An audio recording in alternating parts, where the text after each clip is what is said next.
জিলহজ মাসের প্রথম যে 10 দিন রয়েছে এই প্রথম 10 দিনের শপথ করেছেন। রাসূল আকরাম সাল্লাল্লাহু আলাইহি ওয়াসাল্লাম সাহাবাদেরকে বললেন যে এই জিলহজ মাসের প্রথম যে 10 দিন এর শ্রেষ্ঠত্ব সব থেকে অনেক। সাহাবা বললেন জিহাদ থেকেও আরো বেশি শ্রেষ্ঠত্ব নাকি? তখন রাসূল আকরাম সাল্লাল্লাহু আলাইহি ওয়াসাল্লাম বলে দিলেন, হ্যাঁ, জিহাদের ময়দানের মধ্যে যারা যুদ্ধ করবে তাদের চেয়েও বেশি মর্যাদা সম্পন্ন হলো এই জিলহজের 10 তারিখ, জিলহজের 10 দিন, প্রথম 10 দিন।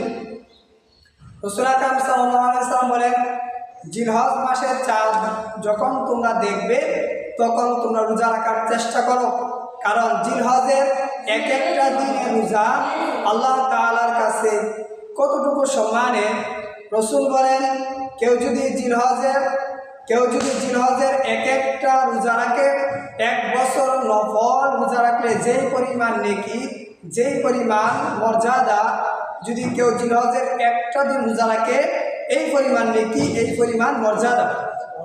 তাহলে আপনি যদি জিলহজের 1 তারিখ থেকে 9 তারিখ পর্যন্ত রোজা রাখেন, তাহলে এই 9 দিন রোজা রাখার মাধ্যমে আল্লাহ তাআলা 9 বছর রোজা রাখলে যেই পরিমাণ নেকি, সেই পরিমাণ নেকি আপনার আমলনামার মধ্যে দিবেন।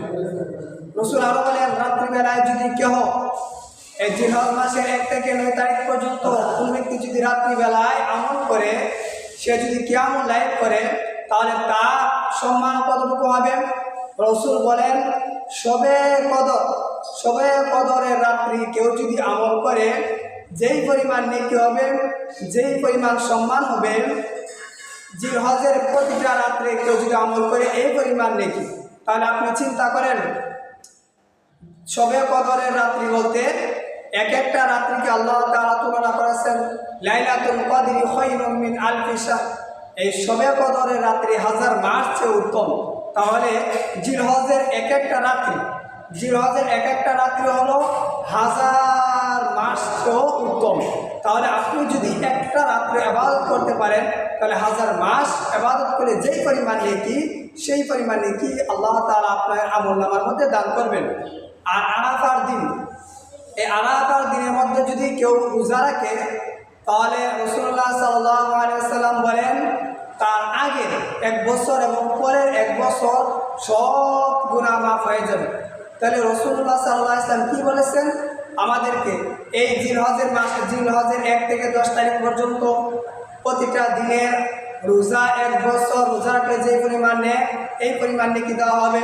প্রতিটা রাত্রে, শবে কদরের রাত্রে ইবাদত করলে যে পরিমাণ নেকি, সেই পরিমাণ নেকি আপনার আমলনামার মধ্যে দেওয়া হবে। এবং এই জিলহজের 1 থেকে 10 তারিখ পর্যন্ত কুরবানি রয়েছে।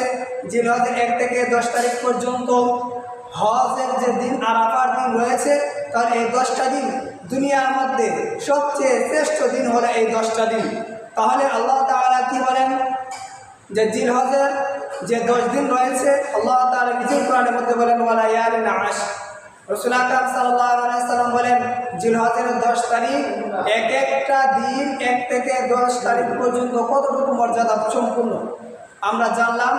রাসূল আকরাম সাল্লাল্লাহু আলাইহি ওয়াসাল্লাম বলেন, জিলহজের 1 থেকে 9 তারিখ পর্যন্ত রোজা রাখো।